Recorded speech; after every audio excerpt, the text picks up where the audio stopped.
अस्सलाम वालेकुम बेटा। आज हम चैप्टर नंबर 8 जो मैंने आपको पहले कहा था कि इसको थोड़ा सा हम वीडियो लेक्चर्स के तौर पे मैं आपको बना कर दिखाऊंगा, क्योंकि आपके स्टैंड अप एग्ज़ाम करीब है, इसलिए ये फ़िज़िकल क्लास में करवाना पॉसिबल नहीं था। काफ़ी लेंथी चैप्टर है, थर्मल प्रॉपर्टीज़ ऑफ मैटर है। डेली तकरीबन एक लेक्चर की वीडियो आपको मिलती रहेगी बेटा, तो आपने उसको डेली देख लेना है और साथ साथ इसको तैयार कर लेना है। आज बेटा हमारा टॉपिक है जो पहला इस चैप्टर का है, टेम्परेचर एंड हीट। ये बेटा इसमें जस्ट आपकी हैं डेफिनेशंस। ये चैप्टर, ये जो पहला क्वेश्चन आपका है इसमें जस्ट डेफिनेशन है, कोई लॉन्ग क्वेश्चन ये आपका नहीं है। किस किस चीज़ की डेफिनेशन है वो मैं आपको साथ साथ बताता रहूँगा बेटा। सबसे पहली डेफिनेशन है टेम्परेचर की बेटा। टेम्परेचर क्या होता है? जब आप किसी चीज़ को हाथ लगाएं, अगर वो गर्म हो तो कहेंगे जी बहुत गर्म है, अगर वो ठंडी तो कहेंगे जी बहुत ठंडी है, या अगर कम ठंडी तो कहेंगे जी कम गर्म है या कम ठंडी है। मतलब ये जो आप बताते हैं ना कि ये चीज़ कितनी गर्म है या कितनी ठंडी है, इस चीज़ को हम कहते हैं temperature. Temperature of a body is the degree of hotness और कोल्डनेस ऑफ बॉडी। किसी बॉडी की हॉटनेस गर्म होने की या कोल्डनेस ठंडे होने की डिग्री, मतलब वैल्यू कि ज़्यादा है, कम है, दरमियानी है, तो इस चीज़ को बेटा हम कहते हैं टेम्परेचर कहते हैं। ठीक है बेटा।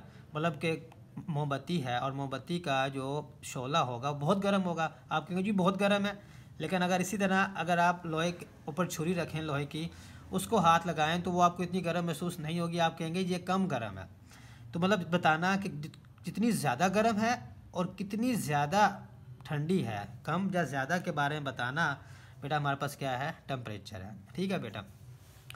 टेम्परेचर बेसिकली बेटा हमारे पास दो चीज़ों पर डिपेंड करता है, एक होता है थर्मल कॉन्टैक्ट और बेटा एक होता है हमारे पास thermal equilibrium. Thermal contact and thermal equilibrium, ये बेटा सारी बातें आपके बुक में भी लिखी हुई हैं, आपने वहाँ से भी इसको एक बार लाजमी रीड कर लेना है। थर्मल कॉन्टैक्ट ये टर्म बेटा और एक थर्मल इक्विलिब्रियम है।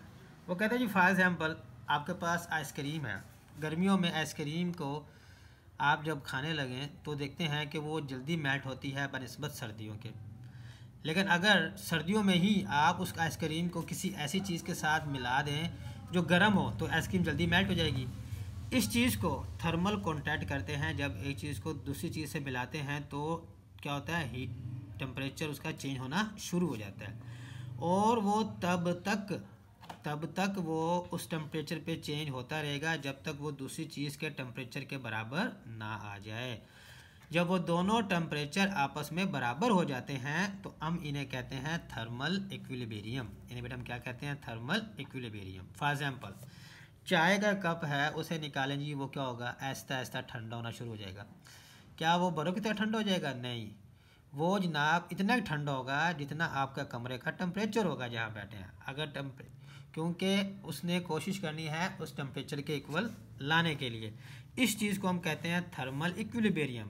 अच्छा बेटा, जब वो चाय ठंडी हो रही थी ना, मतलब जब चाय का जनाब गर्म थी तो आहिस्ता आहिस्ता ठंडी होती जा रही थी, तो उस वक्त उस चाय में से क्या चीज़ फ्लो हो रही थी? उस चाय में हीट फ्लो हो रही थी बेटा। क्या फ्लो हो रही थी? उसमें हीट फ्लो हो रही थी।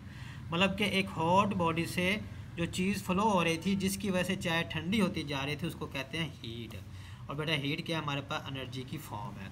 Heat is the energy that is transferred from one body to another in thermal contact. जब आपस में थर्मल कॉन्टैक्ट आपस में जुड़े हुए हों विद ईच अदर, और result of the difference of temperature between them, और जब उनके दरमियान टेम्परेचर का फ़र्क होगा तो हीट ट्रांसफ़र करेगी। अगर टेम्परेचर का फ़र्क नहीं होगा ना तो बेटा हीट ट्रांसफ़र नहीं करेगी। दो आइसक्रीम है एक जैसी हैं, साथ जोड़े रखें, वहाँ हीट फ्लो नहीं होगी। हाँ, एक आइसक्रीम हो दूसरा एक गर्म चीज़ हो, तो जैसे ही जोड़ेंगे तब बेटा क्या होगा? हीट फ्लो होनी शुरू हो जाएगी और आइसक्रीम पिघलनी शुरू हो जाएगी। इसीलिए हीट मूव करती है, इसलिए हम इसको एनर्जी इन ट्रांजिट भी कहते हैं। मतलब बेटा ये क्या है? हमारे पास एनर्जी इन ट्रांजिट भी कहते हैं। ठीक है बेटा। बेटा अब एनर्जी इन ट्रांजिट का मतलब क्या है? एनर्जी वो ऐसी है जो मूव कर रही है। मतलब ये तब मूव करती है जब टेम्परेचर का फ़र्क हो। अगर टेम्परेचर का फ़र्क नहीं होगा तो हीट भी मूव नहीं करेगी, एक जगह से दूसरी जगह ट्रांसफ़र नहीं होगी।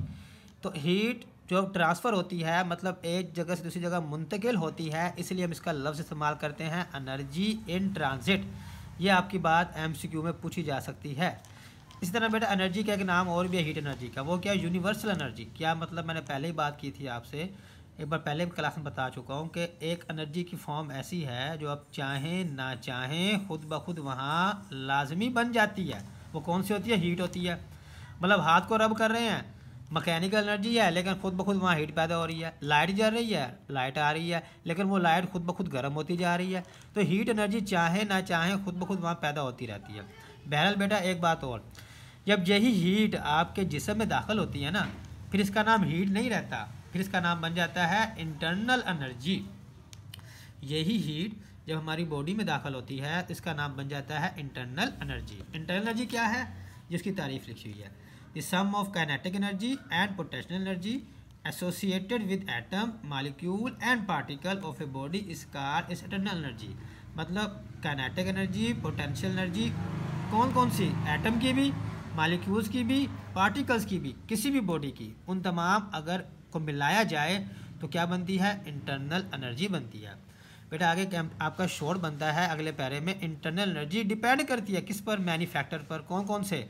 मास ऑफ बॉडी पर, kinetic and potential energy of molecules वगैरह पर। और इसी तरह कहता है काइनेटिक एनर्जी कौन सी होती है? जो मॉलिक्यूल बॉडी में मोशन करते हैं, मोशन विच डिपेंड अपॉन, जो टेम्परेचर पर डिपेंड करती है, वो होती है काइनेटिक एनर्जी। और बेटा पोटेंशियल एनर्जी कौन सी होती है? जो मॉलिक्यूल के अंदर स्टोर होती है इंटर मॉलिक्यूलर फोर्सेस की वजह से। मतलब ये एंड वाला जो पैरा है बड़ा इंपॉर्टेंट है आपका। 3 शॉर्ट बनते हैं। पहला शॉर्ट कि इंटरनल एनर्जी किस पर डिपेंड करती है? मास ऑफ बॉडी पर, काइनेटिक एनर्जी पर और पोटेंशियल एनर्जी ऑफ मॉलिक्यूल पर।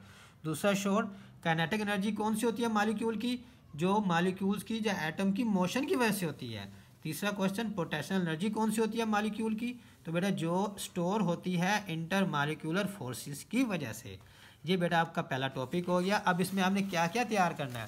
बेटा आपने इसमें तैयार करना है टेम्परेचर की डेफिनेशन, फिर आपने तैयार करनी है हीट एनर्जी की डेफिनेशन, आपको पता हो थर्मल कॉन्ट्रैक्ट क्या होता है, और उसके अलावा बेटा आपको पता हो थर्मल इक्विलिब्रियम क्या होता है, और उसके अलावा बेटा आपको पता हो क्या बोला? इंटरनल एनर्जी की डेफिनेशन, इंटरनल एनर्जी की डेफिनेशन। और बेटा आपको ये भी पता हो कि जनाब हमारे पास जो मैंने एंड पर 3 शॉर्ट बताए हैं, वो 3 शॉर्ट भी आपको पता हो। ठीक है बेटा।